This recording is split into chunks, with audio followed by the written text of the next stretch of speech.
Good afternoon, ladies and gentlemen. Thank you all very much for coming today.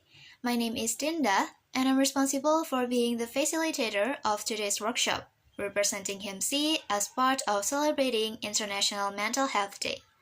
In today's presentation, I'd like to explain to you how to manage stress in psychological perspective.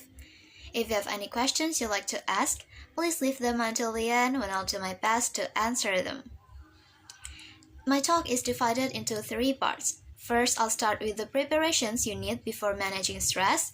Then I'll move on to some simple yet effective techniques that can help you manage stress in your everyday life. Lastly, I'll talk about the results of applying stress management, especially in our daily routines. To begin with, let's talk about what you need to prepare before managing stress. Because stress management is not something you can do instantly. Just like cooking needs ingredients, managing stress also needs preparation. Now let's take a look at the first preparation, that is self-awareness. Self-awareness means knowing when you are stressed and recognizing how it affects your body and emotions. You can start by noticing signs like irritability, fatigue, muscle tensions, or even difficulty on focusing. Next, let's move on to the second preparation. That is maintaining a healthy lifestyle. Because when your body is physically healthy, it is easier to handle stress. This includes getting enough sleep, eating nutritious food, regular exercise, and even staying hydrated. This leads me to my next point, which is the importance of having a support system. Managing stress is easier when you're not alone. Of course, having people to talk, whether it's friends, family, or professionals, help you feel emotionally supported and less overwhelmed. To giving an example, I'm constantly stressed about school, feel tired all the time, skip meals, and even isolate myself sometimes. But after talking to a friend, I decide to improve my sleep and ask for help. So, with small changes and support, I begin to feel more balanced. So much for the materials or preparations before managing stress. Being aware of your emotions, taking care of your body, and having a support system are all important steps before applying stress management strategies. Now let's start by looking at how we can actually manage stress in our daily lives. Now that we have talked about what we need to prepare, it's time to focus on the practical steps and techniques that we can apply to reduce stress effectively. Now let's take a look at the first step, that is identifying the stressor. Before we can manage stress, we have to know what's causing it. Is it academic pressure, family problems, or personal insecurity? Identifying the source helps us respond better instead of reacting blindly. Next, let's talk about choosing the right coping strategy.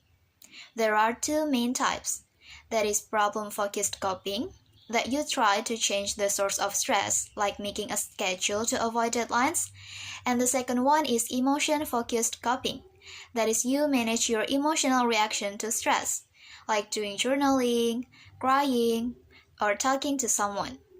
Then, choose based on the situation, because some things can be changed, but some things just need to be accepted calmly. This leads me to my next point, which is applying actual stress relief techniques, that some of the most effective ones include breathing exercises. My recommendation is 4-7-8 breathing technique. That is, you inhale for 4 seconds, hold for 7 seconds, and exhale for 8 seconds. Repeat that for 3 or 4 times. This will help slow your heart rate and calm your nervous system. Then the second one is mindfulness and meditation. Mindfulness helps you stay present in the moment without judgment, making you more aware and less reactive to stress. Let's do a quick 1-minute mindfulness practice. The first one is sit comfortably and gently close your eyes. The second one, focus on your breathing. And the third is notice the air going in and out. Then if your mind starts to wander, gently bring your focus back to your breath. Accept every thought or feeling without judging it. Try this for 1 or 2 minutes. Then, the next one is positive self-talk and reframing negative thoughts that you can do before go to sleep. The lastly is physical activity like stretching or short walks. Gentle physical activity can release endorphins, reduce stress, and improve mood.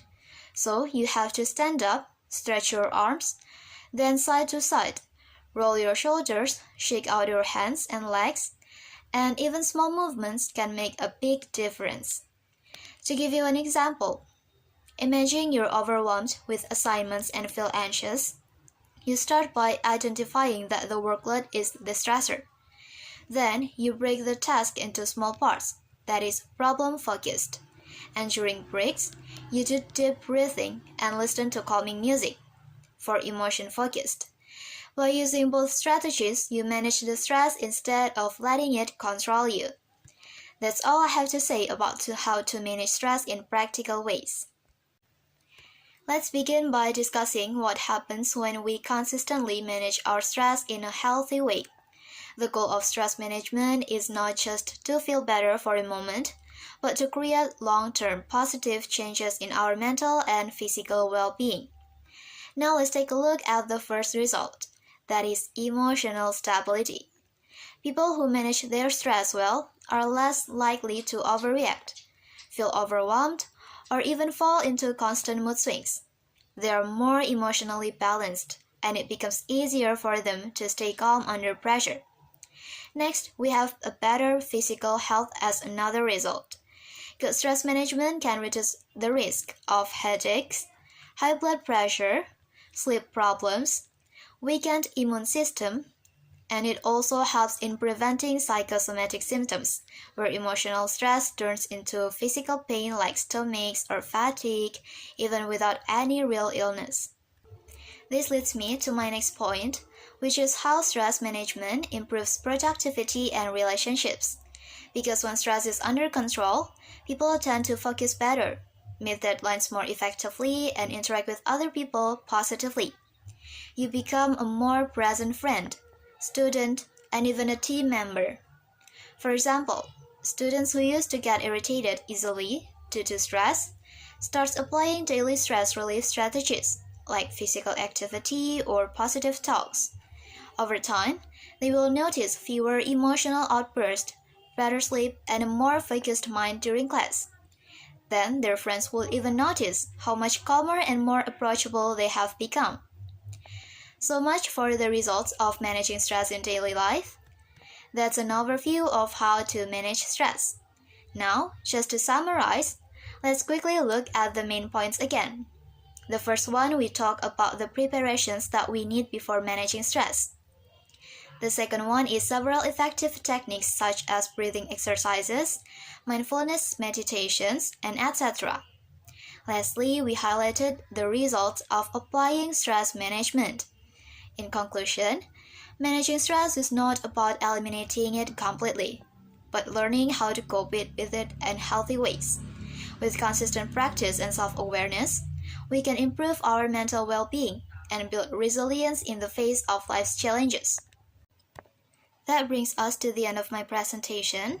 I'd like to thank you all for your attention and interest. If anyone have any questions, please feel free to ask them and I'll do my best to answer them.